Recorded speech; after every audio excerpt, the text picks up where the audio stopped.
My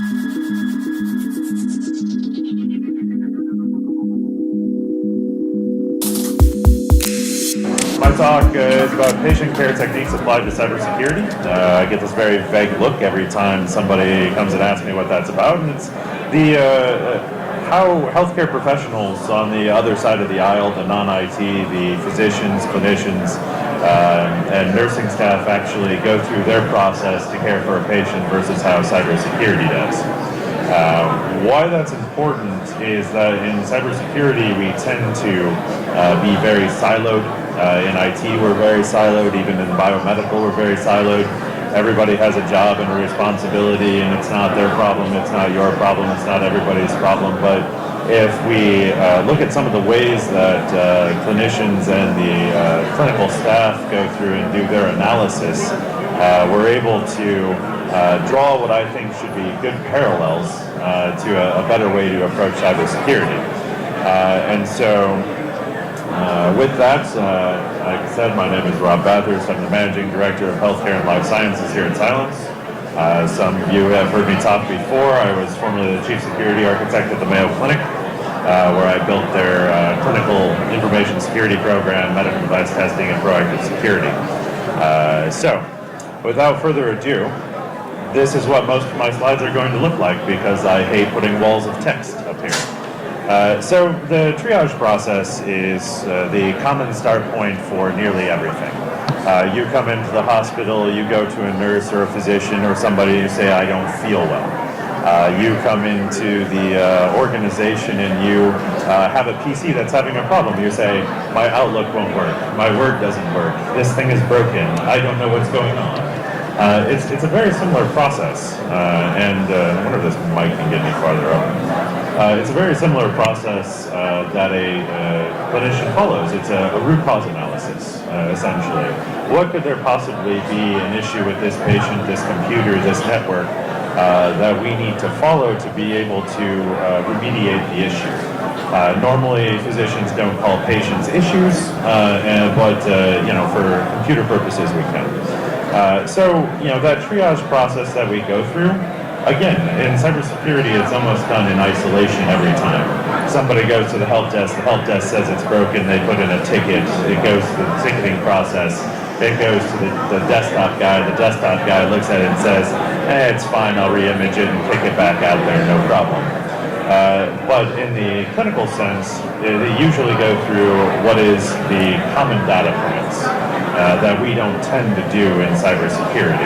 So you go in and the first thing they do is they take your height, your weight, your blood pressure, look for things like pupil response. They look at, what was the situation that was occurring, what was happening, and unlike having to extract information out of a patient that a clinician might normally have to deal with, the computer repair guy or the desktop technician or the IT guy or the security guy, you can usually get them to tell you what they were doing. Well, I was clicking in Outlook and somebody sent me an attachment and it did this thing and my computer exploded and then I went to lunch. And so they're usually a lot more they're a lot more honest about what occurred, what was happening, what's going on with their computer at work than they might be with their personal health, which is an advantage to us. The only problem that we really have in the cybersecurity industry is we don't have a common set of data points. No two organizations have the same staff, the same technology, the same training. And so we don't have a common set of blood pressure, height, weight, things we go through when we do that analysis. And so the first thing we have to do to build a really good program is build a common set of definitions.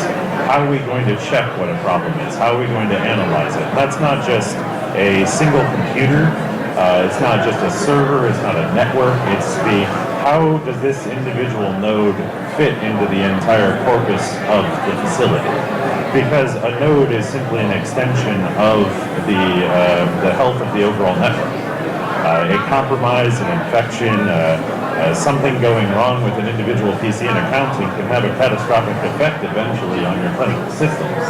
And so by having those common data points and looking for those things, those issues, we can maybe determine and have a preventative approach to stopping a problem before it occurs in some other part of the organization.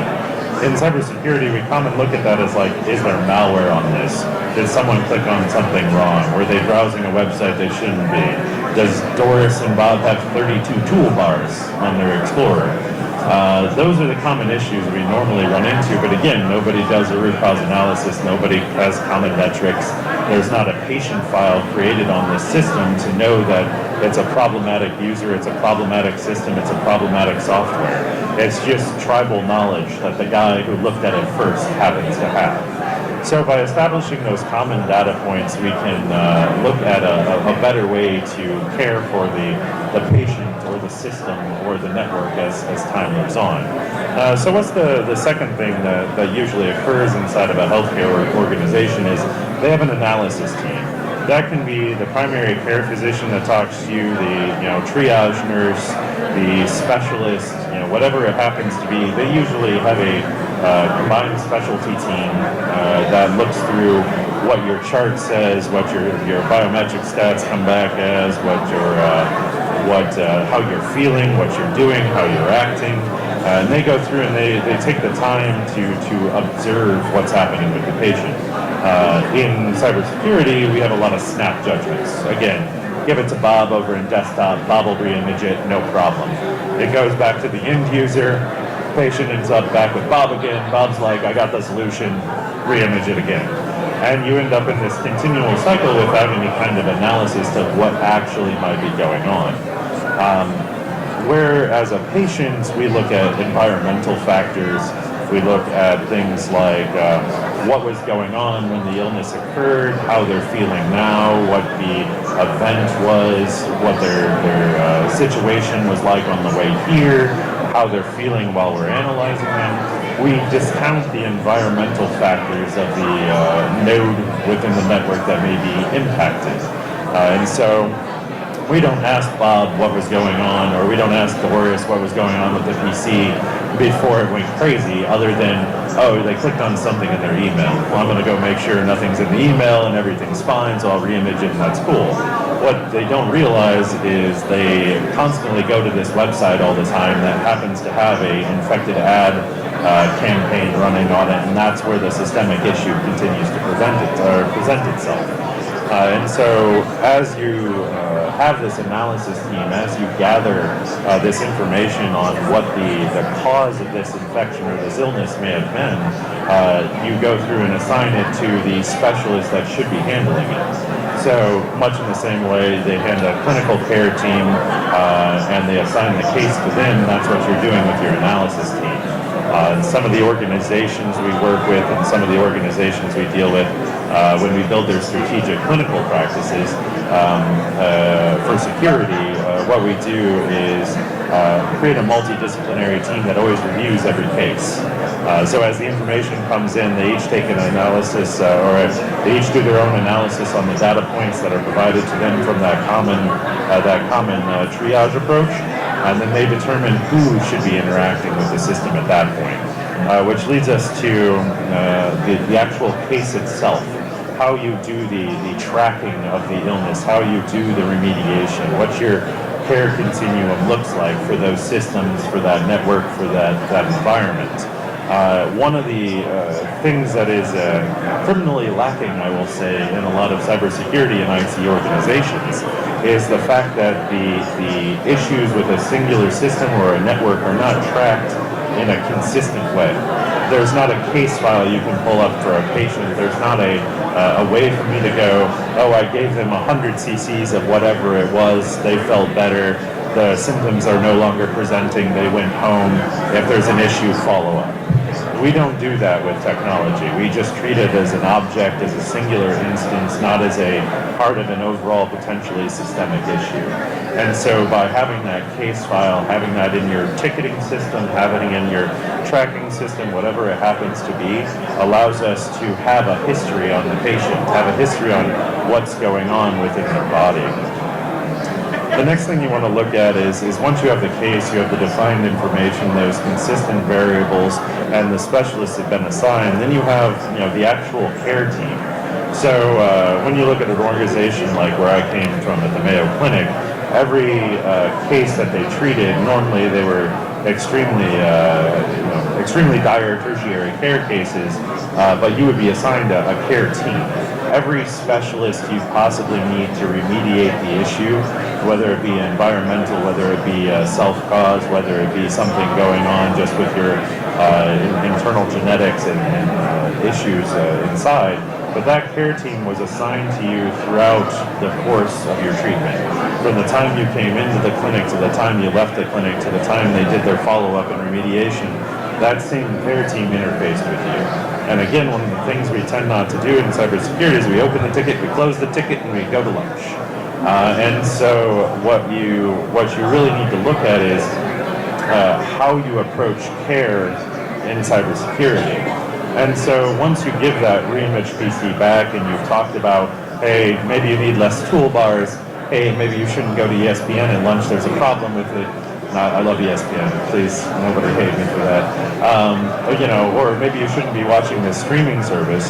That's like your follow-on care instructions. It's the don't eat these foods, take your medicine, do these things.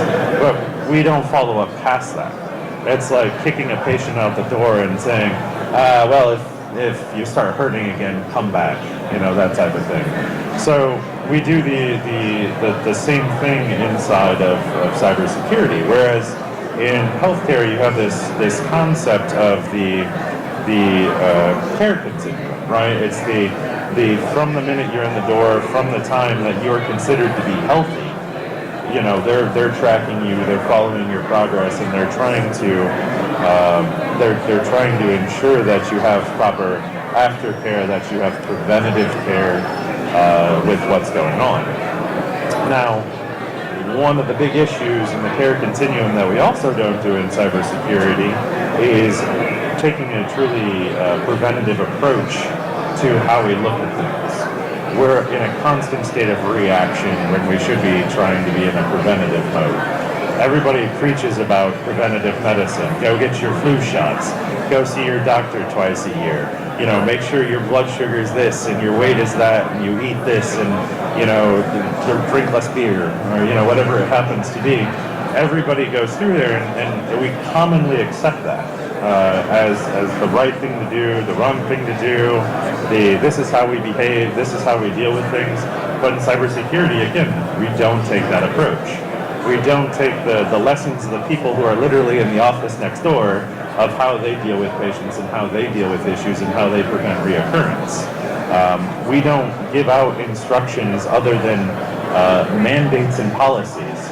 Thou shalt not click on this, and thou shalt do this, and thou shalt tell on this guy, and this system is tracking you, and this guy doesn't like you, and then they don't, much like a doctor, they don't want to come see you, because every time they come see you, you pull the IT guy from the SNL in the 90s, move, idiot, that type of thing.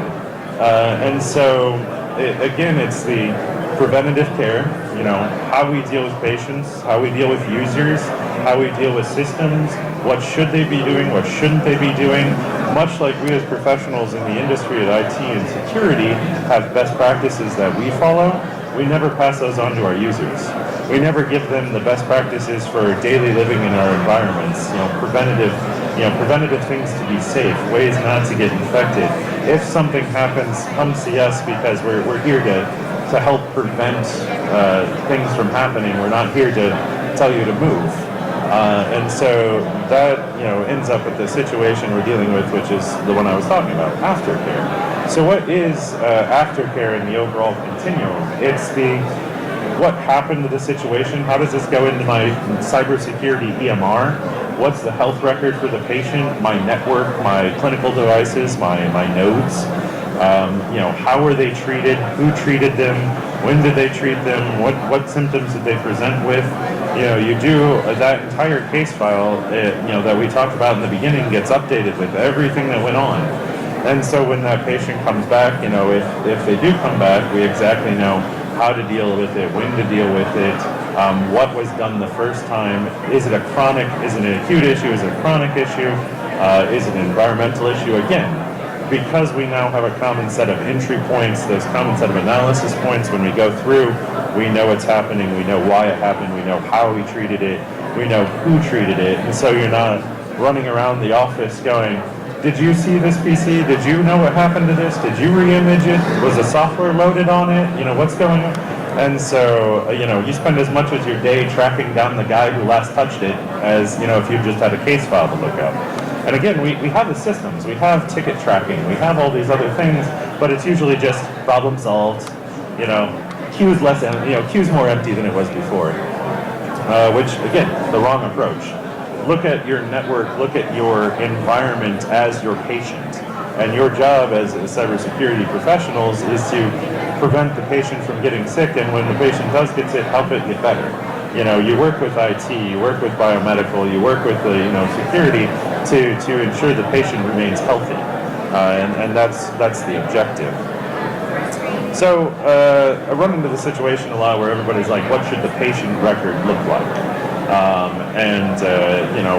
What it looks like is dependent upon your organization and your business needs, which is the most cop-out answer I can give. But what I'll tell you is it's things like, what the system is, the context of what the system is for. So not every laptop from every person in your organization has the same applications, the same needs, the same logging, the same issues, the same uses. And so having the context of what it was, what its job is, where it's at, where it resides, does it move around the hospital, does it move around the facility, is it a remote system, does anyone else access it, does it connect to certain servers? Like all these things are part of that patient record, that file for that system, so that you know what its job was, you know what its job is, you know how to deal with it. And then again, when it came in, what was it presenting with, who treated it, how did they treat it, what did they treat it with? Because much like drugs, sometimes medicine doesn't work. Sometimes drugs just don't take the right way. So putting an application on it, putting a software on it, putting it in, trying to resolve an issue, it might not take. But again, knowing what you tried saves you time when you actually remediate the overall issue. And so, you have that good patient record. And then, one of the last 2 points I'll make here is the RCA, the root cause analysis. You go through, the patient's out the door, everything's fine. Then you go back through, and again, the step we almost never take is the root cause analysis. You look back through the patient record, you look across the other patient records you might have and see, there's systemic issues going on here with this patient. The network's not performing the way it should be. We're noticing a higher rate of infection in our accounting network than we do in the rest of our environment. There might be something going on that's potentially malicious or dangerous in those environments. We never go through and we try and do an analysis of what happened to figure out what might happen in the future and how we can prevent that. Which brings me to the last point. The last and most important part of a doctor's job is keeping the person out of the hospital. It's not locking the doors as much as some of the admin would like that to be, but it's readmission prevention. So what kind of technology, what kind of process, what kind of people, what kind of training and skills do I need to have to prevent that node, that network, that issue from reoccurring, from that patient having problems, from things going on that I can deal with? Because almost everything in technology we can deal with other than the user doing something dumb on their own. Which is, again, an education issue. If you go through and you educate, you inform, the same way we say eat an apple a day keeps the doctor away, don't tell the guy on the phone your password. Explain why it's an issue, explain what it means. If you give people a bunch of rules, they're not going to necessarily listen to them, but if you explain why they're important and what the situations are, and you train them how to stop things, it will usually take care of the problem itself. And then with that, I believe I have 1 minute left if anybody has a question. Anyone? Fantastic. All right. Thank you very much for coming to listen and chat.